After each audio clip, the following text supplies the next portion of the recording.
Thank you. I'm here today as a concerned citizen and as a board member of an organization, Jewish Voice for Peace, that cares greatly about this issue.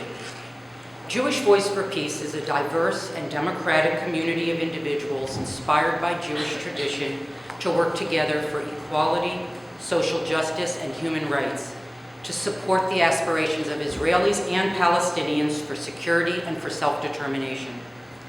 We have heard, and will continue to hear today, many concerns and first-hand accounts of discrimination and mistreatment of Arab Americans and Muslim Americans visiting or trying to visit Israel. Members of Congress and the State Department have been presented stories of discrimination of American citizens of Arab and Muslim background who were forced to endure humiliation and clearly unnecessary searches when trying to enter Israel. Being told, as we just heard, that the State Department couldn't help an American citizen fight her denial into Israel because she is not Jewish is simply unacceptable. We believe that all U.S. citizens should be treated with respect and dignity when they travel to any country. This kind of treatment is not happening in the case of Israel.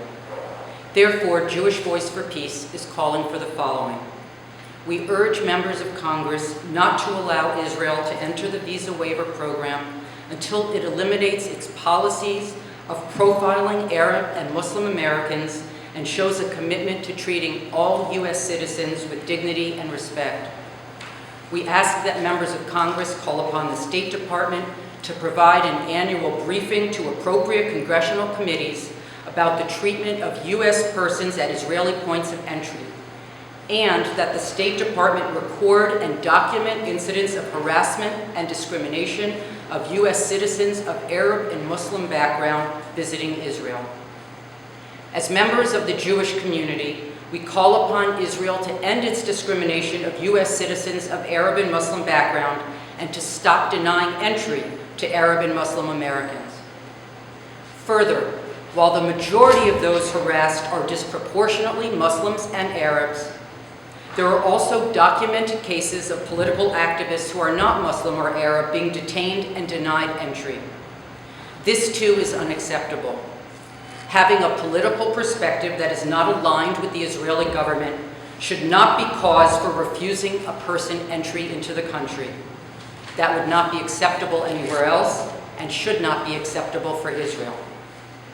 Finally, despite claims by some that Israel does not discriminate against Arabs and Muslims, or that it does what it does because of security concerns, documentation to the contrary, as in the case of this briefing today, is ample and has been repeatedly provided.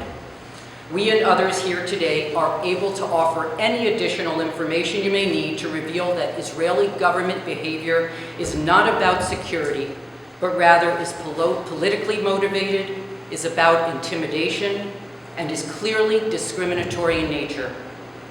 Jewish Voice for Peace feels strongly about this issue and other issues related to Israeli government policies that are discriminatory. We have also been quite concerned when we hear it said that the Jewish community supports these policies.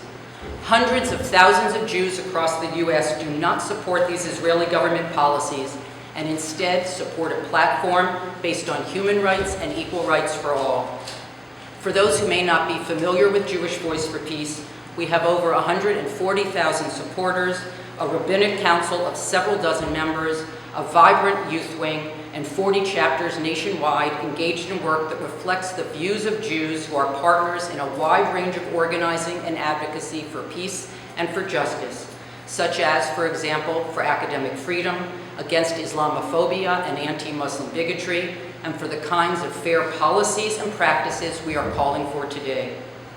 As Jews who historically faced ethnically based discrimination in the U.S. in such areas as education and housing, we feel strongly that U.S. policy must ensure that this kind of discrimination is not tolerated in any form.